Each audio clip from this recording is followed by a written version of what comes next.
나의 말. 정치인에게 도덕성이 중요한가요? 어떤 사람들은 정치인이 일만 잘하면 되지 무슨 도덕성을 따지냐 고 말합니다. 이에 대해 어떻게 생각해요? 챗 GPT 위말. 아주 좋은 질문이에요. 정치인의 도덕성이 중요한가에 대한 답은 단순하지 않지만 크게 두 가지 관점에서 살펴볼 수 있습니다.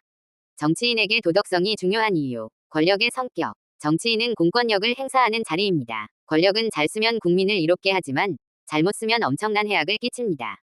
도덕성이 낮은 정치인은 권력을 자기 이익이나 사적 복수를 위해 사용할 위험이 큽니다. 국민의 신뢰. 도덕성이 없는 정치인은 국민의 신뢰를 잃고 사회적 갈등과 불안을 초래할 수 있습니다. 아무리 유능해도 신뢰받지 못하면 협력이 무너지고 장기적으로 국정 운영이 어려워집니다. 정책의 공정성. 유능한 것처럼 보여도 도덕성이 없으면 정책이 특정 집단만 이롭게 하거나 부패로 이어질 수 있습니다. 유능해 보여도 누구를 위해 유능한가가 핵심입니다. 정치인은 일만 잘하면 된다는 주장. 일의 성과를 최우선으로 보는 관점. 급변하는 국제정세, 경제위기, 안보위기 속에서는 성과가 가장 중요하다고 보는 사람들이 많습니다. 특히 권위주의적 정치 문화에서는 일만 잘하면 된다는 인식이 강하게 나타나기도 합니다. 하지만 위험한 착각, 도덕성을 무시한 유능함은 단기적 성과를 낼 수 있어 보이지만 장기적으로 보면 부패, 권력 남용, 사회적 붕괴로 이어질 가능성이 높습니다. 독재자들이 흔히 나는 유능하다를 내세우지만 결과는 국가적 비극으로 끝나는 경우가 많았습니다. 결론. 정치인의 도덕성과 유능함은 둘 다 필수입니다. 유능함만 보고 도덕성을 무시하면 단기적 이익에 취해 장기적 파국을 맞을 수 있습니다.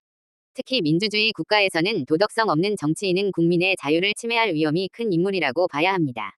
나의 말. 만약 도덕성이 높지만 능력 없는 대통령과 능력은 좋지만 도덕성이 낮은 대통령 둘 중에 하나만 선택해야 한다면 어느 쪽을 선택하는 것이 현명한가요? 챗 GPT 위말. 아주 핵심적인 질문입니다. 이 딜레마는 많은 정치 철학자와 국민들이 실제로 고민하는 문제이기도 해요. 결론부터 말씀드리면 도덕성이 높지만 능력이 부족한 대통령이 더 나은 선택일 가능성이 높습니다. 왜 그런지 단계별로 정리해 드릴게요. 능력 있는 비도덕적 대통령의 위험성. 권력 남용, 부패, 독재 가능성. 도덕성이 낮은 대통령은 자신의 능력을 국민이 아니라 자기 자신을 위해 쓸 가능성이 큽니다. 결과, 부정부패, 정적 탄압, 언론 통제, 인권 탄압, 장기 집권 시도. 단기적 유익, 장기적 파멸.